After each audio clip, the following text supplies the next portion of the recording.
Heavenly Father, we come to you today asking for your guidance, wisdom, your education and support as we begin this meeting. Help us to engage in meaningful discussion. As we peruse our own ways, help to convict and convince us that what we are practicing and what we are believing are also your ways and means of living the life we've been given.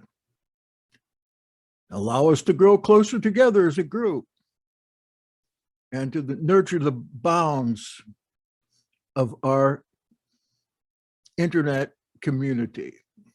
We pray it in Yeshua's name. Amen.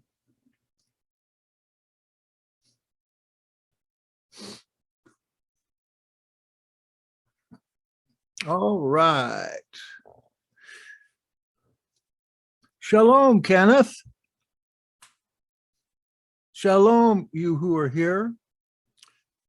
It was 2 weeks ago that I gave an assignment to get your outline done from your lectionary choice of a scripture. And today is supposed to be the day to turn in the first draft. But I know that last week I didn't get back to you. I just didn't have time. So let me give you till Friday. Put that outline together. You learn how to do this in maybe 4th or 5th grade if you went to school that far. And by 6th grade, you certainly did a draft of some little essay or something. If nothing else, what did I do on my summer vacation? So you can put together a first draft. I'd like to see at least one single space type page or 500 words, but no more than 1,000. That's for the draft. You should be able to get that pretty easily. If you can't type well, yeah, there's probably somebody around that can. Or you can use speech-to-text engine. If you have Windows, there's one already built in there. If you have a Mac, I don't know about that. What does that mean, I'm over? I'm over the maximum words, and oh, I that's haven't all right. finished the last part. I just want people to think that they don't have to go on forever here. Okay. So Right. That's all right. If you're over 1,000 words, that's better. But sometimes when people have certain amount of words to go for, they'll often pad their words. Try to say things in as many words as possible. Not necessary. So today, having said that, I'd like to go over the affirmations of our faith, or the statement of affirmations that we have. I'd like to read those affirmations, and I'd like to get your comments if you have any. These were updated last in 2017. And then if there's time, I'd like to go over our list of Neo-Enochian beliefs, which I think those were in 17 too, was the last time we really got on those. In fact, there were a few of those beliefs that were pretty much disputed, but I made notes of those, and maybe we'll have time to get to those. Neo-Enochian beliefs, we find those in, say, in Enoch, in the Dead Sea Scrolls. Those beliefs that probably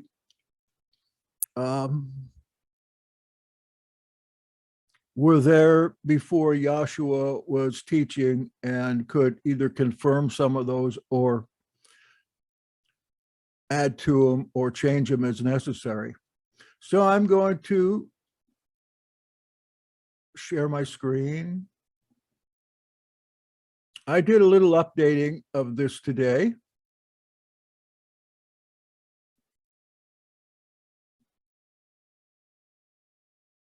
And what I today updated for your consideration, you'll find here in italics. Most organizations call this a statement of faith or a statement of beliefs.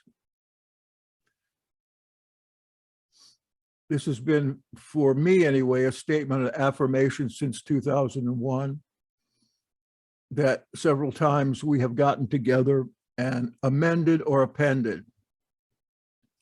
We of the Nazarene faith hold to the Apostles' Creed as redacted below and without pagan names and titles. Here's the conception of the Apostles' Creed from a Hebraic standpoint. I believe in the Father Elohim, El Elyon, that means the great El, progenitor of sky and earth. And in Yahshua Mashiach, his only begotten Son, our Master, who was conceived by the Ruach HaKodesh, born of Alma, Maria, suffered under Pontius Pilate, was crucified, died, and was buried. Number 5 is in parentheses because this isn't in the earliest version, but the later version has, he descended into Sheol, or into hell, actually. The third day he arose from the dead. That is in the earliest one.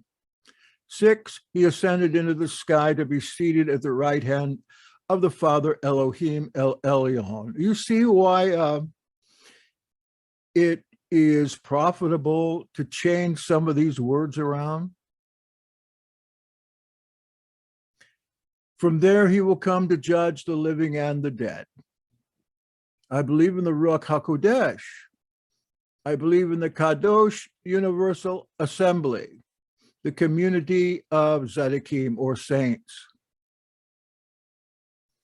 I believe in the forgiveness of sins, the resurrection of the body, and the life Laulam Va'ed. How about that resurrection of the body?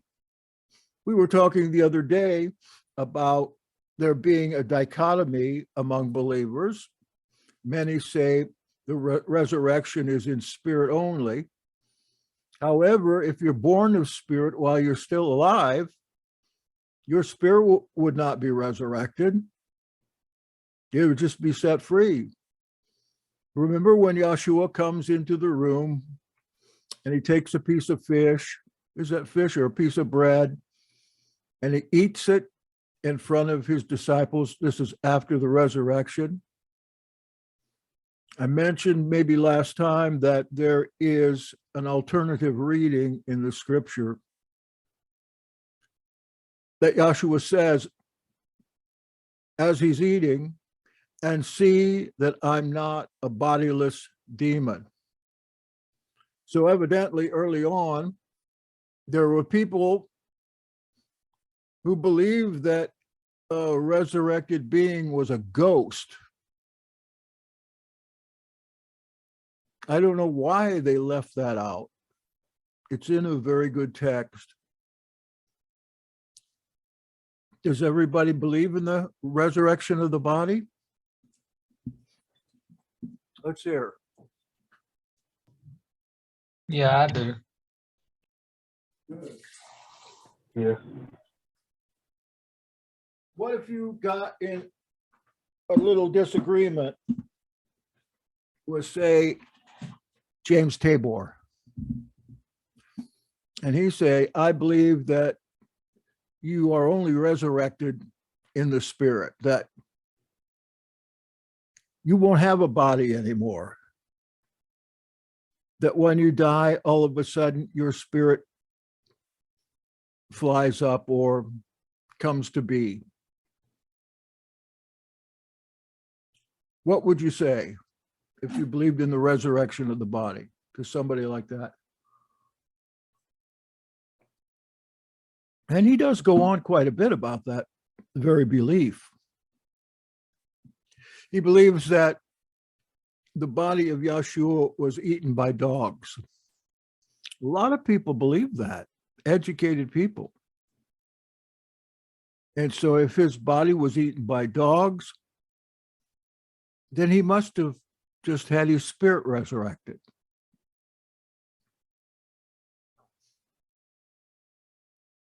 What would you say to somebody like that if you were talking to them? Would you have any evidence?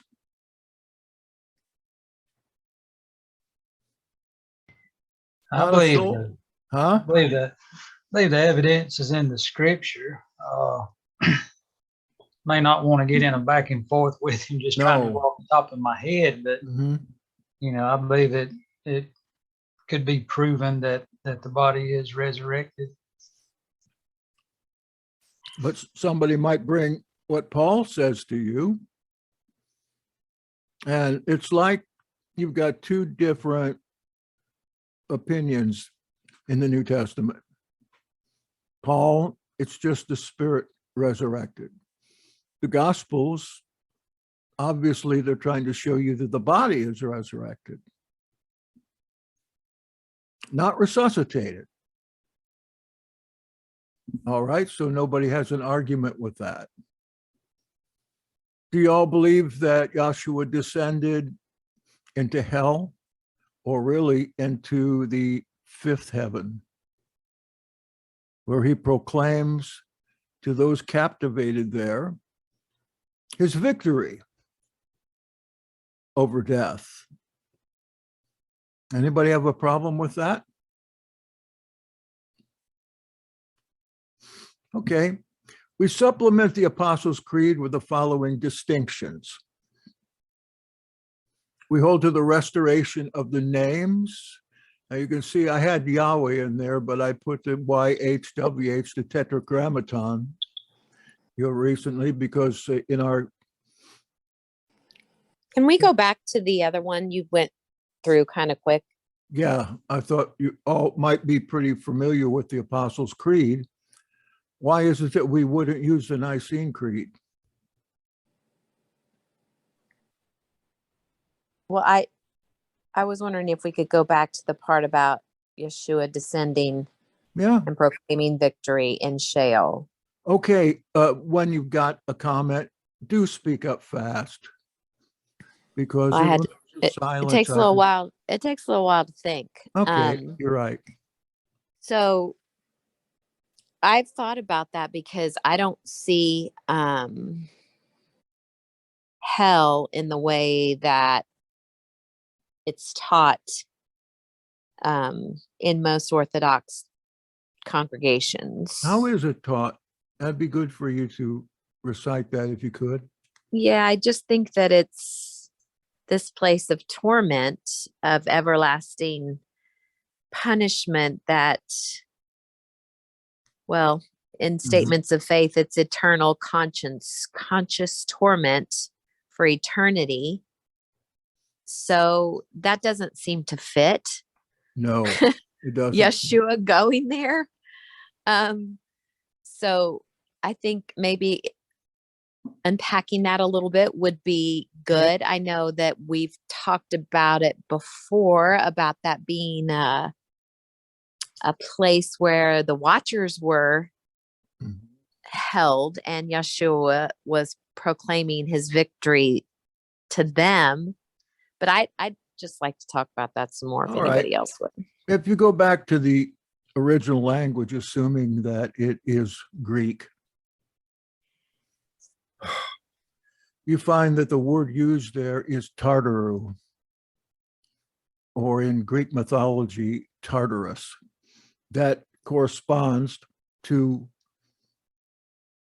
what in Second Enoch, that there are the descriptions of the various different levels or different, well, you might say dimensions. They call it Shamayim. 7 Shamayim, 7 skies or spaces. So that's why, if I can unpack that a little bit, Tartarus was the place where the Titans were put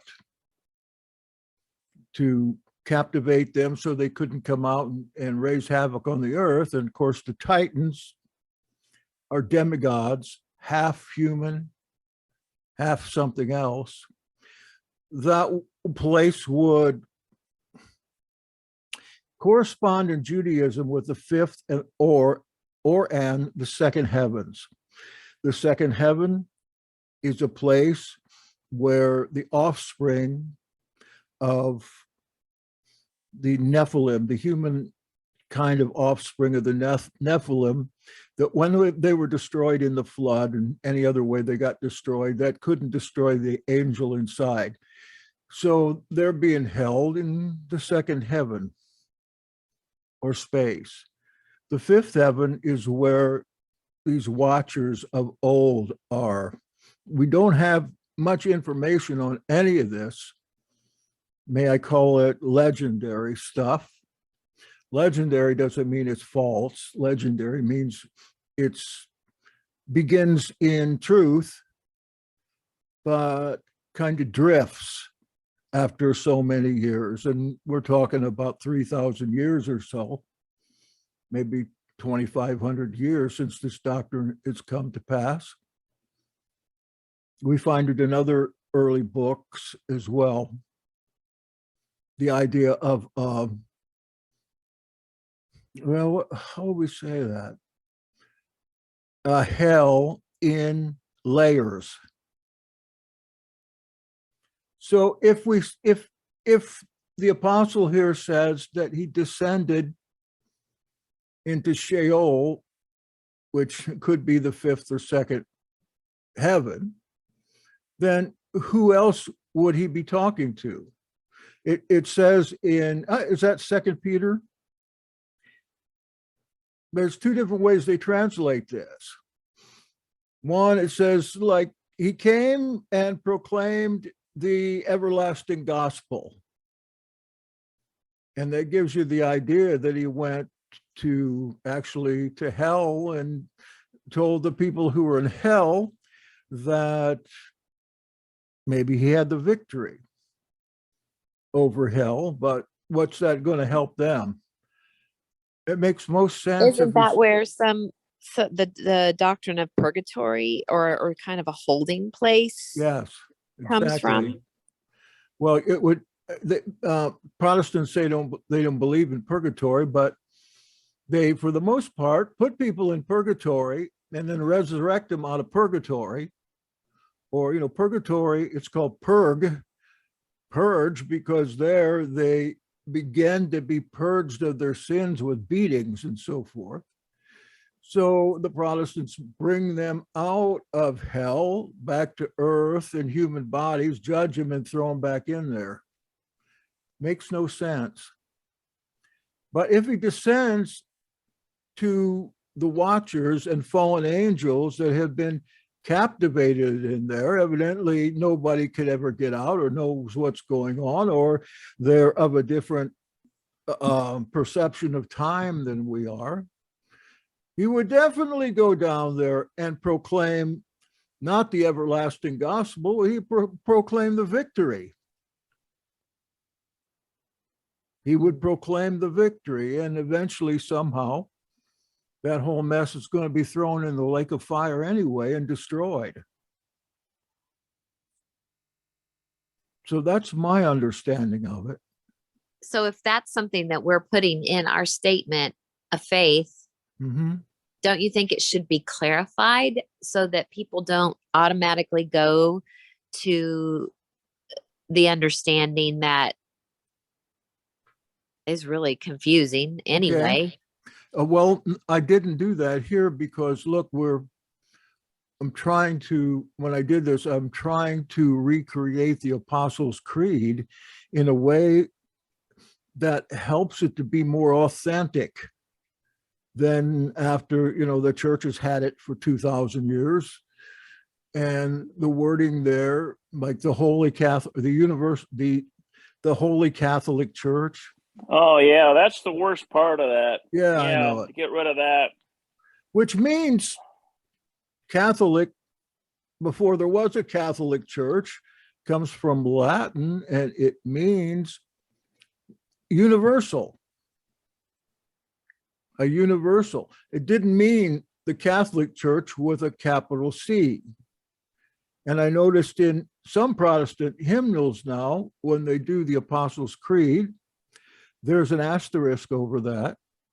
And that asterisk says, Yeah, the United Methodists have it in theirs. yeah, I asked him about it for a while ago, and the guy dismissed it. He said, well, that just means universal. But I mean, you know. I think that they could use a better word to translate that in our day. It's like somebody, you're talking about Yahoo and somebody thinking you're talking about a search engine. The word has completely changed in meaning since this time.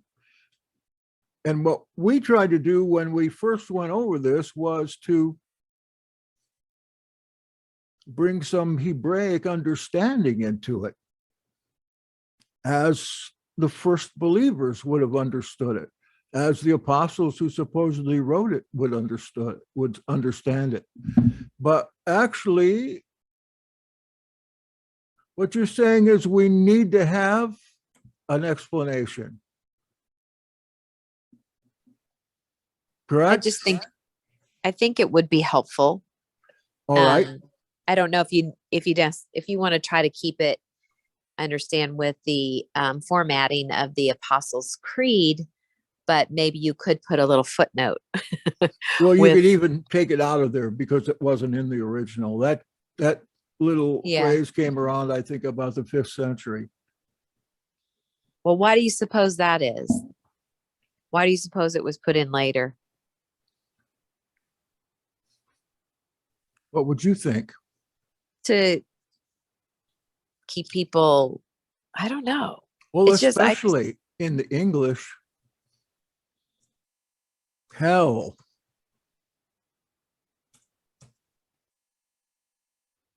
I mean, I still feel like that's the overall arching hold that religious authorities have over congregations, over their people, whatever. I still, even in a meeting yesterday, someone was talking about their sin or something that they didn't want to continue in, or I can't remember what it was, but they said, they didn't want to go to hell because of this. And, I still, even, and this is in a Hebraic Sabbath keeping group, I still hear people that's their it maybe not the primary, but it's the underlying thought and motivation that obedience or else.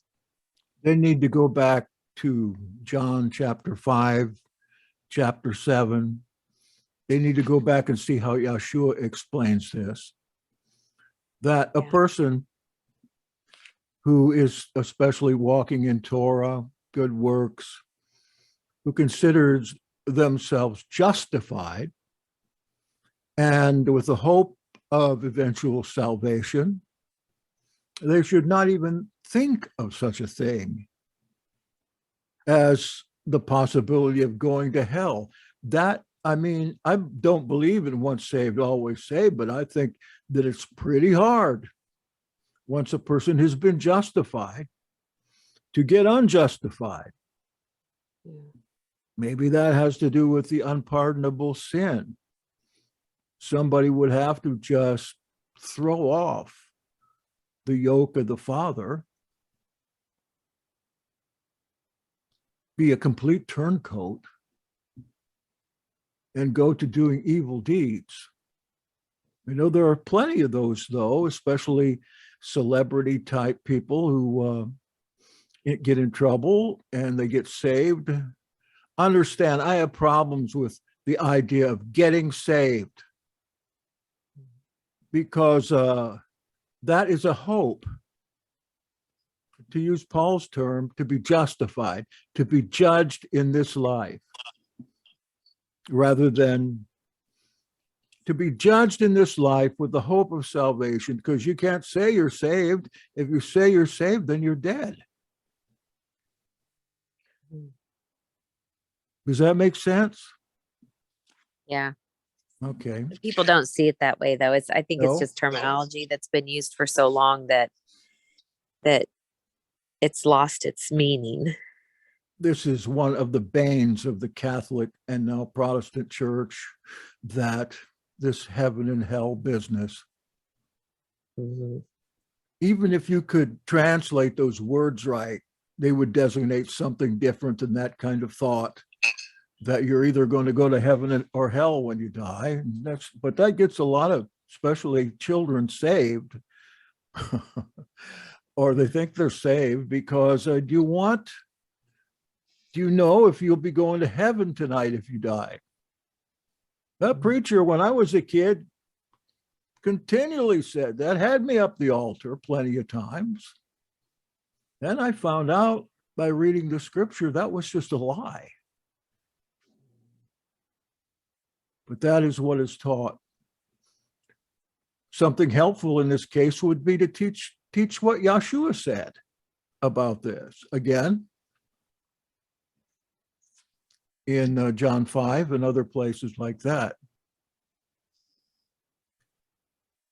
All right, so we'll put a footnote there, try to explain it. We supplement the Apostles' Creed with the following distinctions. The restoration of the names.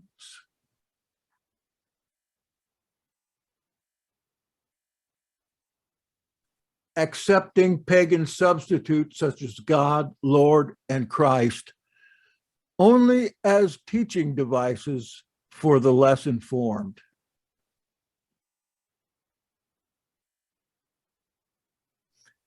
I'm afraid that I can hardly stand to hear about the Lord Jesus because of the meaning of that term, Lord, and the reason that term was used in the English Bible in the first place. It's a political term entirely. How so a political term? In the time of King James and before, in the time of the Bishop's Bible, the Coverdale Bible, the lands were still in a state of feudal serfdom.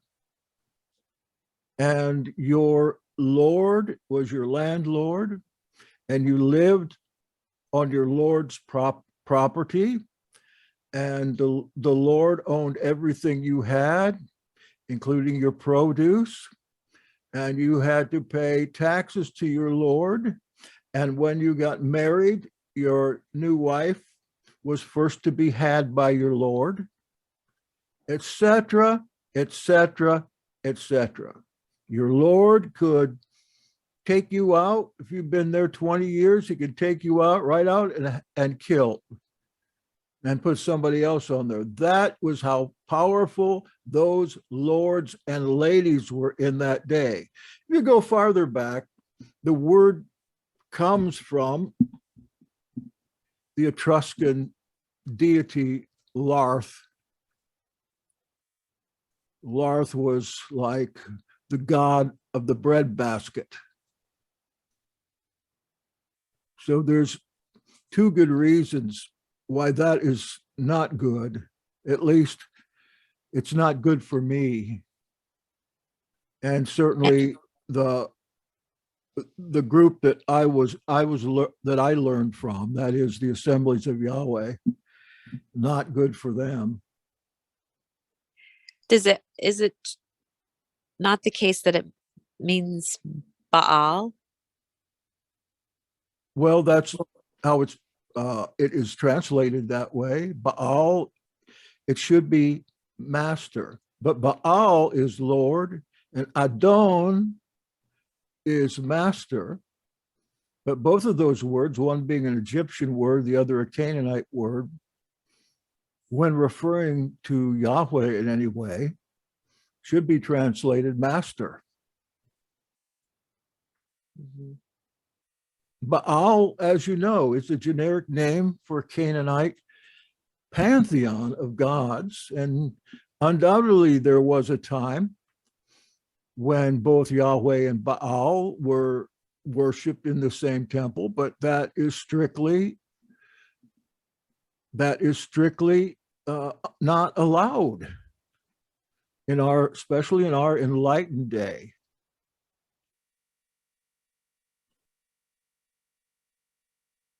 Yeah. Baal means Lord, and yes, there are times when Baal, that word refers to Elohim in the scripture, but that was long before we had the lords and the ladies of the land. I can't see Yahweh the Father as a Lord, because even to this day, lords are evil. Lords are rich, evil people. You know what the book of Enoch says about landlords. Talks about landlords in with the worst people in the world. If you go back to the Geaz and look at the word there that is translated in Enoch as Lord, Lord of spirits, not good. Before his appearance in Israel at the beginning of the 5th prophetic day. Go ahead, you got something? Yahshua pre-existed with Yahweh of the skies as the Yahweh of the earth. Example says Yahweh comes to Abraham's tent, sits down with 2 other guys. Yahweh has taken the form of the Yahweh on earth, and many people believe that that Yahweh is Yahshua. Also, the angel of Yahweh comes down and sits with Moses on the rock and eats lunch. And in another place, it talks about the Yahweh of the sky sending the Yahweh of the earth the instructions to destroy Sodom and Gomorrah. Where is that passage?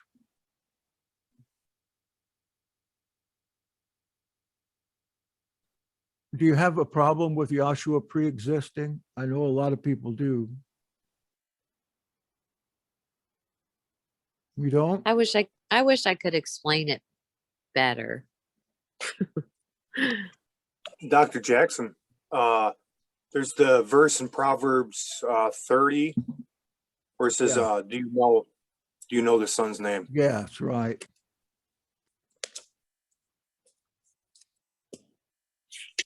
That's a concept long before Yahshua came. I don't like to hook up passages like the mighty God, the everlasting Father, etc., with Yahshua. Again, because of the language behind the English. A virgin shall conceive and bear a son, that part. It's not necessary for me, probably not for you either, that be a prophecy toward Yahshua. But if you look at it in context, it doesn't seem to be at all. But Proverbs 30 certainly does. There's a real strong distinction there between the Father and the Son. And in Moses' time, the promise of a new Moses.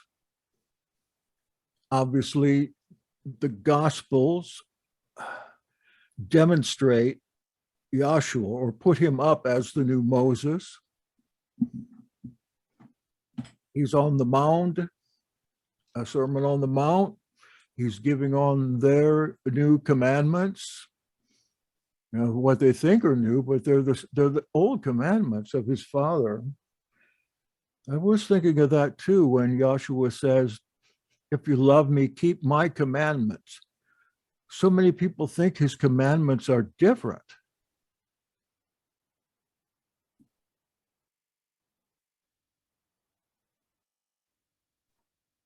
than Yahweh's. Yet Yahshua is not now, nor has he ever been strictly a human being.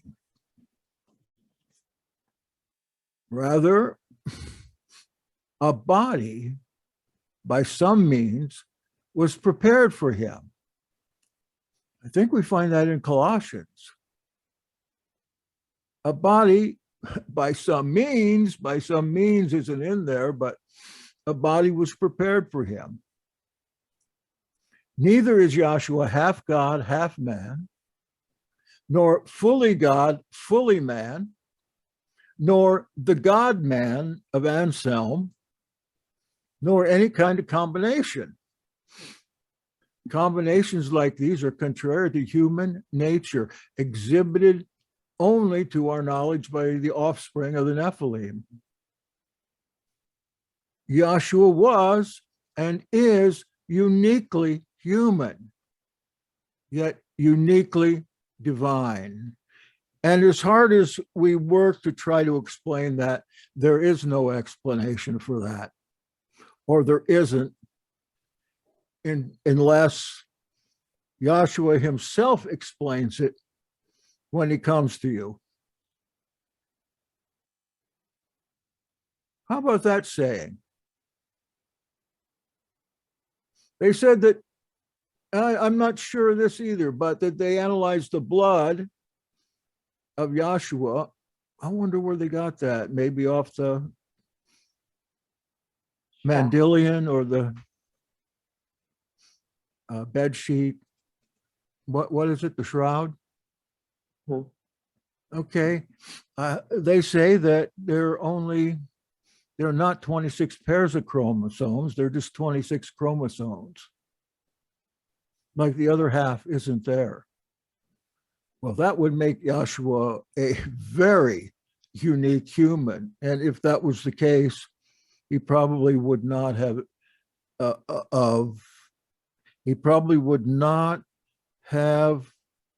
managed to be born in the first place.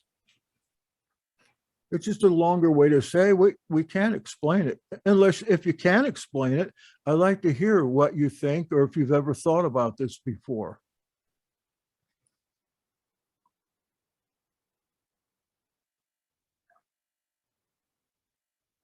Gives you food for thought, at any rate.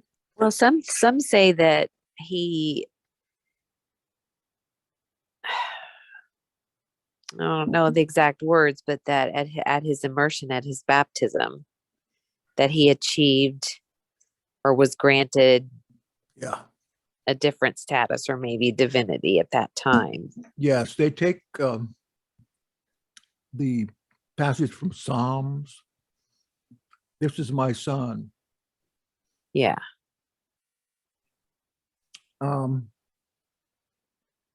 That is in a couple of the versions of the New Testament, early versions, that's in there. And some Bibles put it in as an alternative reading. And the people called the Ebionites believe that he became a spirit when he was baptized. This day I have begotten you is the quote from the Psalms, Psalm chapter 2, I think. Mm-hmm. Okay. I know that when I started seeing him, his humanity, I guess, and that, I don't know, it just sort of increased my faith in him and my love for him, that to fully understand and think about that he was human and he could have sinned at any time. He had that capability, to where previously it was like, well, he was Yahweh's son. And so, there was no way that he could sin. I know exactly what you mean. And I have a tendency to believe he was just a human being. I have a tendency to believe that. But if I'm going to believe anything about the scripture, I can't believe that. I have to believe that he was the angel of Yahweh, or is the angel, the Malik of Yahweh, the messenger of Yahweh. Certainly, he took on the appearance of a messenger in his walk among humans or in his human body. But just how can you explain it? I think that, didn't you have a discussion with Adam Driscoll about that at one time? Yeah, we talked about it, I think, off and on, and not just him, but other people in the fellowship. And Mhm. I don't know, we all just kind of agreed that seeing his humanity just, I don't know, it just puts him in a new light, I think. I think that so much, like, I don't know, in Catholic faith and different, they've just, have him floating above the ground Yeah. in paintings, and that he didn't really live as we do. And when we understand that he did, and that he was fully, experienced the emotions and the hardships, and, had temptations, and that he went through the things that we do as humans and overcame them all, is remarkable. It is, but it doesn't seem humanly impossible, but pretty close to it. So that's why he said that really nobody knows except the one that's ascended and descended. He says he came from there. He says he knows the Father. He's got to be talking about a knowledge that's personal, because a lot of us claim to know Elohim, but we really don't, except through what man has put down in the scripture. But to follow this on, Yahweh's unique son, Yahshua the Anointed, for whom the Father prepared a body of flesh, was executed by human governments as prophesied in sacred scripture to become the final atoning sacrifice for the iniquity of all creation. We find it in the Old Testament, but also we find a couple of things in the scrolls that are really indicative of what Yahshua did, like he's the pierced Messiah in one, and in the Gabriel stone, which is a Dead Sea Scroll on stone, we have a prophecy of the 3 days, dead 3 days, and then live.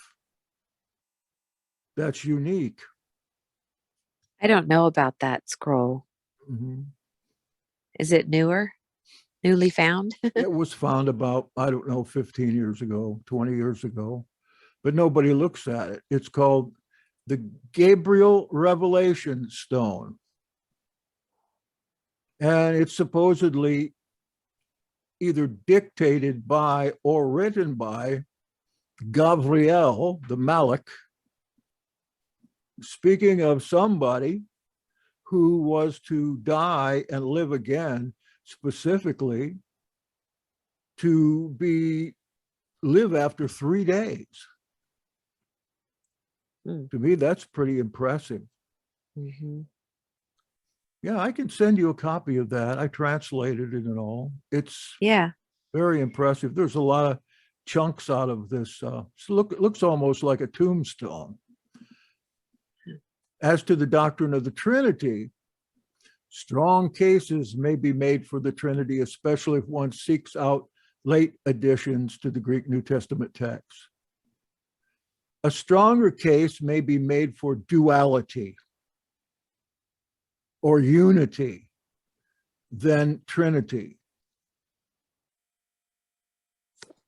Therefore, we agree with John Wesley's assessment of the Trinity. I never saw any place else where anybody put it down this way. I have no concern with it. It is no object of my faith. I believe just so much as Elohim has revealed, and no more. But this, speaking of the Trinity, he has not revealed. Therefore, I believe nothing about it. He's not saying he doesn't believe it. He's saying that he doesn't even think about that. And that's in the Sermon on the Trinity. I believe just so much as Elohim has revealed. And certainly the passages in the New Testament these days have been taken out, like 1 John 5, called the Johannine comma. And there it talks about the water and the blood, and you know that passage. You don't find it in many modern Bibles because they found that passage scribbled into a margin of an early text by some other scribe. Then whoever used his scripture when he was dead to write more included that right in the text. And that's the main passage that they look to for Trinity, 1 John 5, if you want to look that up. So that was a believe in the- note. That was a note by It was a a scribe. note that you can actually go out to the internet and see in that text that the note has been written in the margin by a scribe. Later manuscripts picked it up. That one, along with a lot of other scribal notations, have gotten into the New Testament. Now they're trying to wean them out as time goes on. But that happened in Paul's letters too, numerous times. Yes, it got picked up. We see the possibility that Yahweh set some writings apart from the rest. These are the 70 books of the ancient assembly. I wrote this down in 2001. And I said, for example, the New Jerusalem Bible's table of contents. I was talking about at that time, the Roman Catholic books of the Bible. And I was reading the New English Version, which had those 70 books. Hold on a minute.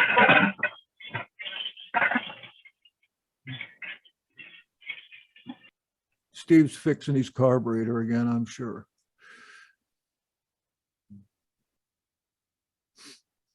Okay.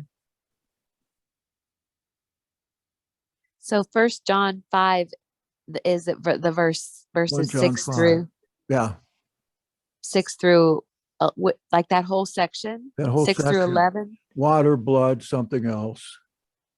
says, "This is the one who came by water and blood, Yeshua Messiah, not the water only, but with the water and the blood. And the Spirit is the one that testifies, for the Spirit is the truth. There are three that testify, the Spirit and the water and the blood. These three agree." Yes. So that's the note. That's what has been used to prove the Trinity. Oh, I didn't realize It that. has nothing to say about the Trinity. They say the water and the blood and the Spirit. The blood's talking about the body, and evidently the water's talking about the King of the Trinity. That's pretty vague. And in the New Testament, a large majority of the time that we see Hagios Sophia, Holy Spirit, Hagios, Hagios, Holy, I can't remember, Pneuma, yeah. Pneuma Hagios, Spirit the Holy. Pneuma Hagios. There is no "the" in there. There's no definite article, the Holy Spirit, but in just about all the Bibles you can buy, the word "the" is placed before Holy Spirit when it actually says a Holy Spirit. Same with like in the Old Testament, it talks about a Holy Spirit a lot, but not the Holy Spirit. This is another place it's very hard to understand when you have been indoctrinated in such a way as to understanding the Trinity. And that's the reason we can't use the Nicene Creed or the Athanasian Creed, because those creeds came out of the Trinity doctrine. In addition, other ancient books may also be considered sacred scripture, such as Jubilees, Enoch, Barnabas, Didache. These manuscripts may be divinely interpreted by men and women through the lens of Yahweh's anointing. Then when we went over this in 2017, I'm sure that Brother Smith remembers this. We hold that the canons of writings of the church, synagogue, or any other institution are neither inerrant, authoritative, or sufficient for uncovering the truest faith. Now, hold on, don't get mad yet. For these writings were mandated and approved by powers that may not have been appointed by the Almighty One. After millennia of redactions, they contain myriads of mistranslation, additions, subtractions, additions by false prophets, and we lack the ancient anointed witnesses that could properly interpret them. So in our day, we believe, and this is what Yahshua actually said, that only righteous saints with the aid of the Ruach HaKodesh are able to interpret these writings rightly and without error. Some churches are trying to get to that place by saying what is inerrant are the authentic actual writings, which they're not here anymore, so we can't say whether that's true or not. It's just somebody's theory. What we can say for a fact, and we have experienced, is that when we have read the Bible with the spirit of Elohim, we can in fact get inerrant wisdom from Yahweh through his spirit. That's good. We can't do, is that in there? We can get inerrant wisdom. Well, maybe I ought to put that in there. What do you think? Yes. Let me make a note here.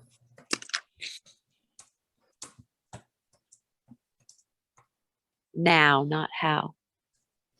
Inerrant interpretation. I spelled that wrong, didn't I? All right. We can discuss how to put that in there a little later. Time's about out here. Try this one.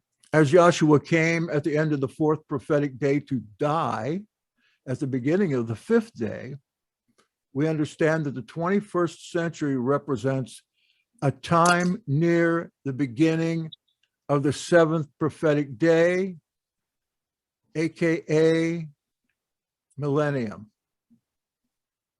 We are living at the event horizon of the millennium, having experienced 150 plus years of constant warfare. And we take, for example, even Yahshua prophesied about the destruction of Jerusalem, wars and rumors of wars. And I think I've heard most of us talk about the millennium, at least some of us,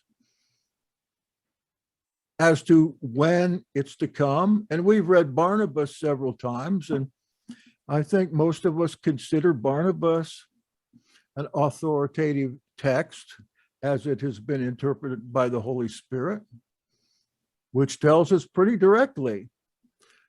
And if we read it literally, the millennium would start about 2075. If we read it hyper literally, he says that they're in the fifth day there. The seventh day, a new world.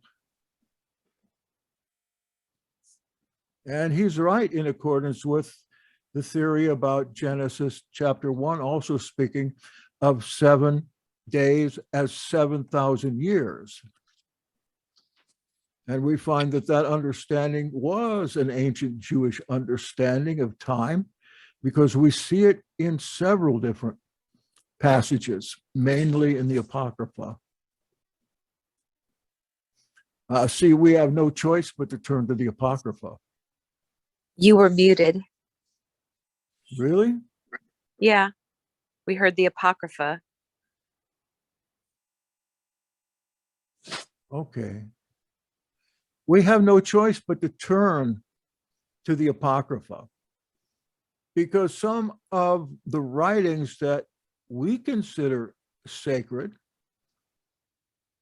are thrown out of the scripture by political parties. Jewish political parties in 90 AD, throughout any apocalypses, anything having to do with Enochian literature. They even threw one of their own rabbis out for writing Third Enoch. Was it Third Enoch?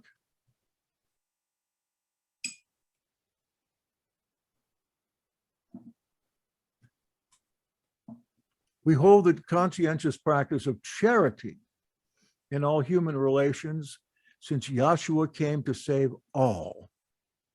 Thus, we detest racism, sexism, party or political spirit, anti-Semitism, so-called freedom fighting, hate speech, hate groups of any kind.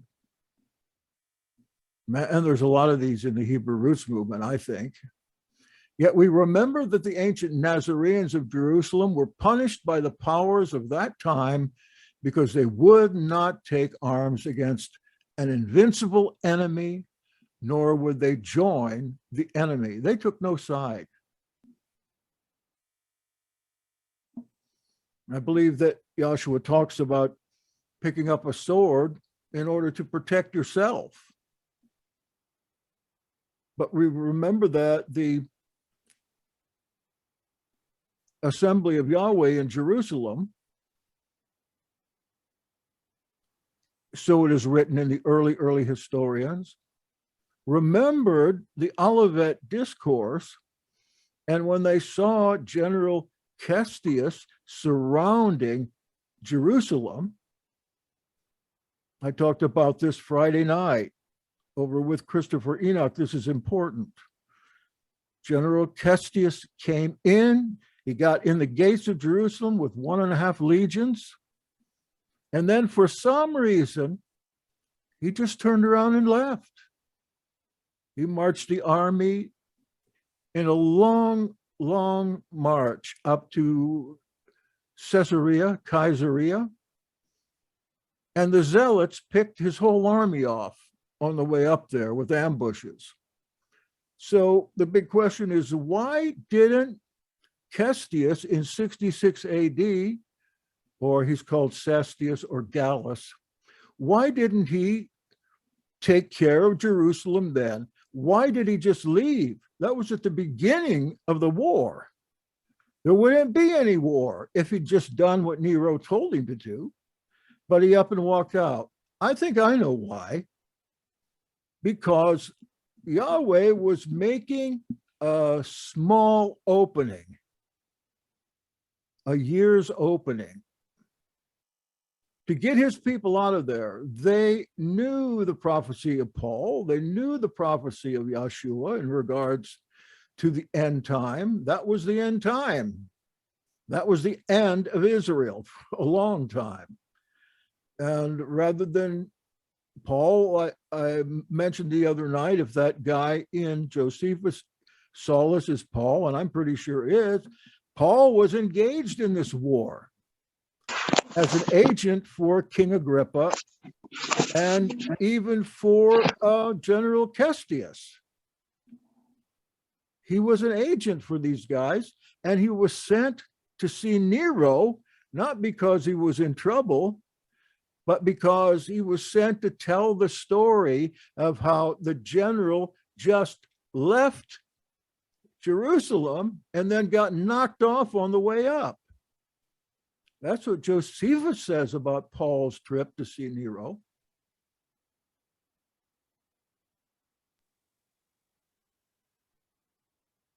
So I feel like what the teaching is here is to protect yourself, but avoid worldly conflicts unless you can't avoid worldly conflicts, like Demetrius, an early martyr.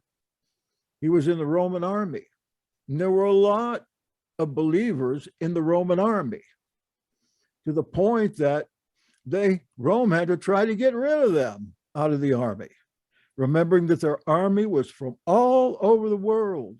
Not many Romans in their army, lots of Germans,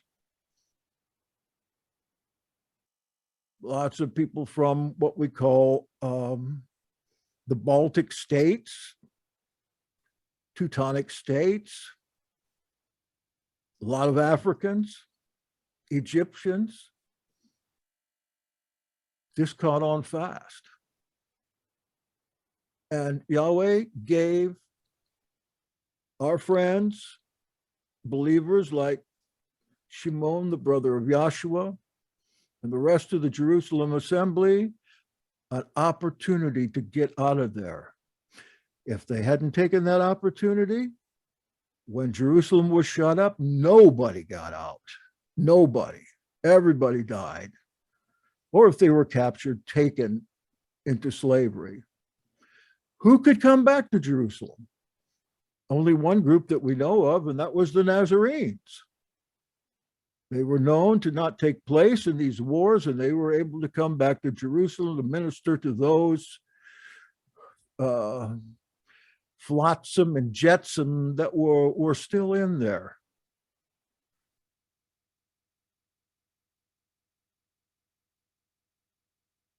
All right, one more. Though they give no ground, true covenanters are charitable even to their enemies.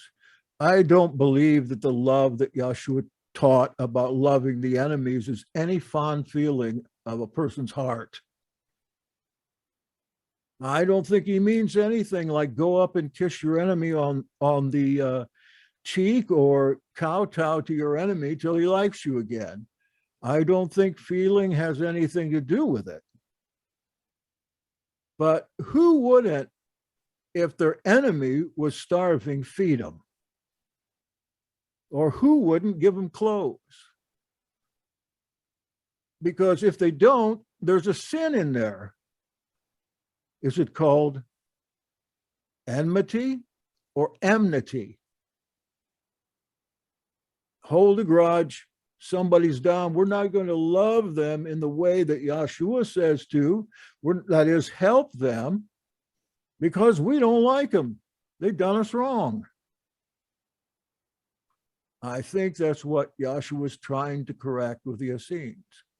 Those who call themselves covenanters or Yahwehs or Israel or Nazarenes, but hate, are none such. Don't tell me somebody's group is Nazarene Israel if they're going to spread hate about another group. It's one thing to warn people about false teaching, but it's another thing to do it in hate. And finally, for tonight, we hold to the validity of the Ten Commandments and the Torah, or ordinances of Scripture. All right, it's your turn. What have you to say? Has anybody actually listened to this? Is our statement of affirmations thought-provoking? Some of you. So are these new, or These are the same ones. The purpose of this is going over and making new ones? The purpose of going over this is now we've got a different clan here. And the people that are on here tonight, they make the rules. And people are on here that are wanting to get ordained. We want to raise them up as leaders. And so we're going over this again to see. I knew you'd be here, Smith. I was glad that you were here because, yes, you and Marcel were here when we did this before. I don't think anyone else was, and it got to be a little smoky at times when we did. And we modified several different things. And we also did the Neo-Enochian beliefs and modified them, got enlightened by the whole group in 2017. So here we are again. New people, old people. We want to continually go over this with our pencil and our eraser. And so let me try again to send you a copy of this. There is one out on the site, but I have redacted it some tonight for your approval. And besides, well, we'll have to find that out. Not so far. Not so far. Well, I'm wondering if it would be useful to make the statement to be the least specific as possible in order to accommodate the unity and diversity creed. What my thought was, Greg, is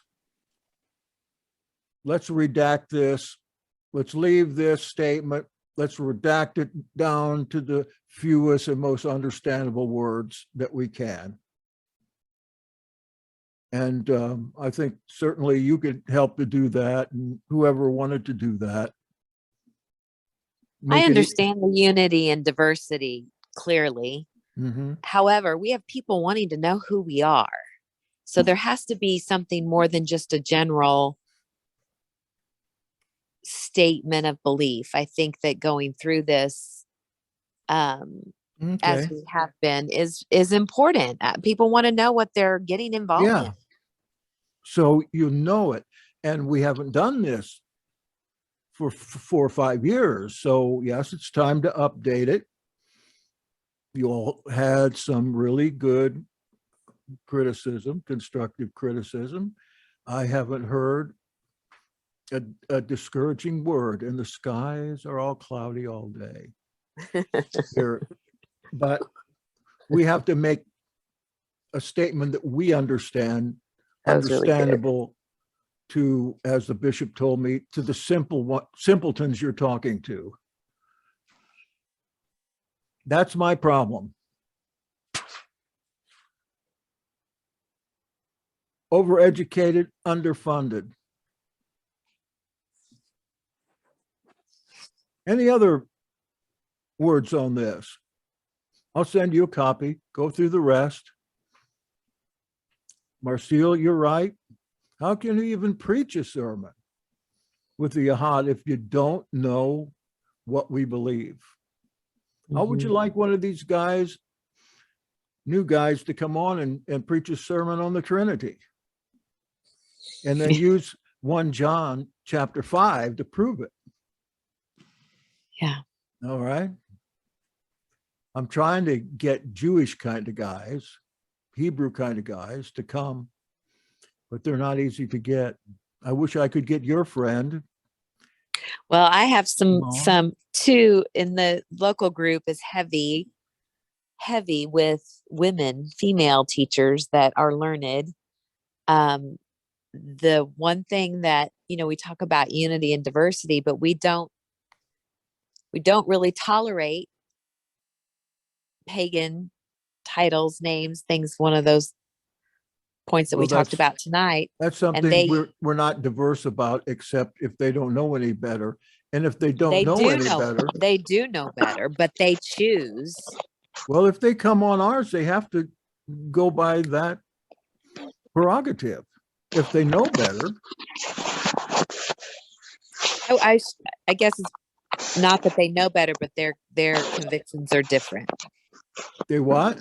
Their convictions are different, such as it's, protecting the name to not use Yahweh. It's Do protecting. you think that's really their conviction, to protect That's the what name I've heard. of Yahweh? That's what I've heard them to. It's pretty much Orthodox Judaism, Man, to oh, say man. Hashem and not to respect the name, and that we don't really know. And there's so much, I don't know, the same old, same old. Yes, There's I so do. much different variations of how people think that it's pronounced in the We don't want Judaism. We Well- already went over this. We're looking for Hebraic people. yeah. These aren't, if they follow Messianic Judaism, half of what they do and say is wrong. Even I asked the rabbis about the name and why they don't use it. And they go to Exodus chapter 3 and they say, well, what Yahweh is really saying here is to conceal his name. But Chris Plord here in Vero Beach, when he was very active in the Yahad, he went through to show us, he went through the scripture to show us exactly what Yahweh tells us to do with his name. And there's not one place where it talks about concealing. In fact, he says, use my name in your conversations. So maybe I need to get that out. Well, if I have somebody those. read it. I have those same convictions, but I just have to say that, like the people that I'm thinking about, they're not following Judaism. They have as much diversity as people that we already have in the Yahad. But that one thing, where Adonai and Hashem, or even Yehovah, or, different variations of the name are used, is part of their convictions. It's not like it's not to say that they don't know any better. It's part of what they have become convinced of from their own studies, but they're not, I've just got to know them better because I stayed away for like 2 years. I wouldn't even meet because I thought that's such an important thing. But as I've personally got to know them, they have, again, diverse understandings of what they see as truth that may be consistent with some that in the Yahad are persuaded by the same thing. Do you know what I mean? But I'm just like you. I cringe under the pagan names and titles. Do you But think that, that's the What Holy about Spirit? would they restrict themselves to Hashem? I I think, mean, I don't see anything wrong with No, I don't Hashem. either. well, yeah, they would say, yes, they would say Hashem, or they, when you're used to They teaching. use Adonai though, or start getting to the Lord, then that would probably upset some people, I would think. Yeah. But maybe if they would be willing just to stick with Hashem, I mean, or the Almighty. they might be able to do that. I could ask. Sometimes if you're used to teaching and, like I say Yahweh and I don't even think about it to where it might be offensive to somebody. You know what I mean? Yes, and the best essay I've ever seen is by Eliah in regards to how to pronounce the name. And I've done research too, going back primarily to Greek tombs in the first century AD and BC. And what they're saying in the Greek tombs, it has the name on ossuaries, and that name in Greek is Yahu. And the way you pronounce the name of Yahshua is written in Paul, 1 Thessalonians 1, verse 2, and the way that's pronounced in Greek is Yashus, not Jesus. It's Yashus. Because in Greek, a male name ends in an S. Always. If it was Yahshua, if they wrote it that way, they'd be talking about a woman. It's not so in Hebrew. We know the Yah for sure, but I imagine if Jewish people are getting buried and putting the sacred name on their ossuary in Greek, then they probably know what they're doing back then. And we know already that modern Judaism has absolutely thrills about the so-called Hebrew roots movement not coming up with a standardized way to pronounce the name.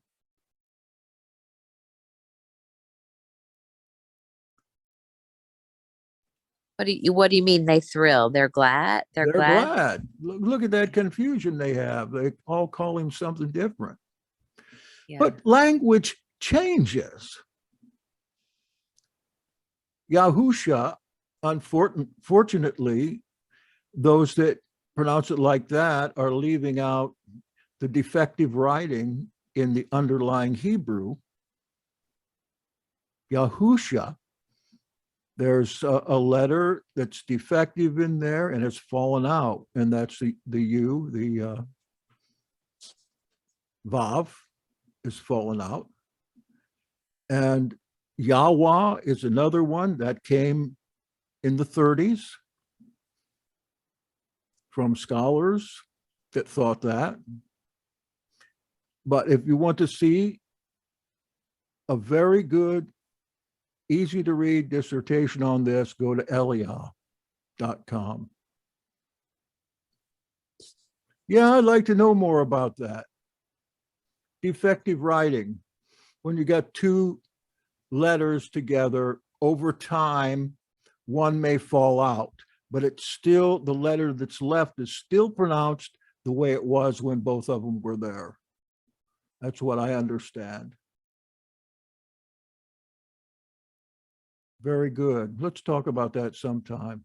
I'll have to leave you go though. Now I've gone way over. Appreciate you coming. I'll look at this chat later and I'll send you a little something here within the next day or so. If you're doing Passover this week, have a happy Passover. We hope you will. If not, just for you guys, we've got going to try to get Greg Holsapple. Did I say that right? On the line Yeah, Tuesday I think night. so. So I need to get a confirmation from him, but Kenneth and I are able to meet this Tuesday at 8 p.m. Would like to restrict it to just the leadership, just to kind of interview him a little bit. But he might be willing to. He's very much willing to do as a visiting preacher. I figured it might be. We've had visiting preachers before. And I just think he's got some interesting things. It comes at it from a different slant, kind of like more of a personable, evangelistic kind of ministry in some ways. Okay. If somebody wanted to come on at 8 o'clock from this group, would it be okay? Yeah, I guess. I just don't want him to be too intimidated, Oh, yeah, for sure. Okay. Do what you feel. We're always trying to get new preachers in to give a message on Shabbat. And when I talk to these people, I do talk about the sacred name and see where their head's at on that. And if they don't usually use it, if they're willing to, that's fine. We've got at least 2 new ones coming up probably in May, 3 new ones coming up in May, including Christopher Enoch and his sidekick there, Will Davis. That kid, Hey, he's smart. Hey, Jackson, that Christopher Enoch guy, is that the same guy that's in the think tank that does all that crazy symbolic writing? No, not the same. That guy's name is Chris Schaefer. He goes by Okay. Maverick Chaparral. One of the reasons that I put up with that, and I've stopped him a few times, but he needs that. I know I've been him trying to work on him a little. Yeah, good. He needs Yeah, I mean, that. it's no skin off my teeth to have him in the think tank. It's just that, I just wondered if it was the same guy, Yeah, because no, I have been in it's this not Christopher him. Enoch's thing before, If and you he want to, seems inordinately lucid compared to what's written in the think tank. yeah, for sure. So He's you might understand him better if you go to the interview I did with him when I was at his house, and that's called The Poltergeist. The guy, I don't know how he is able to, he's got about 5 children, maybe 6 now, how he is able to even keep a job, but he does. He's got some big problems, but I feel a burden to let him go at it.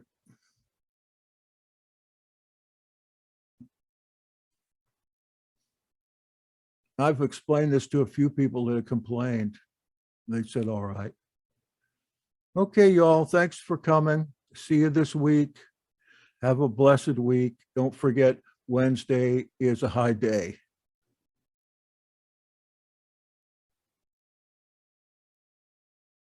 Yah be with you till we meet again.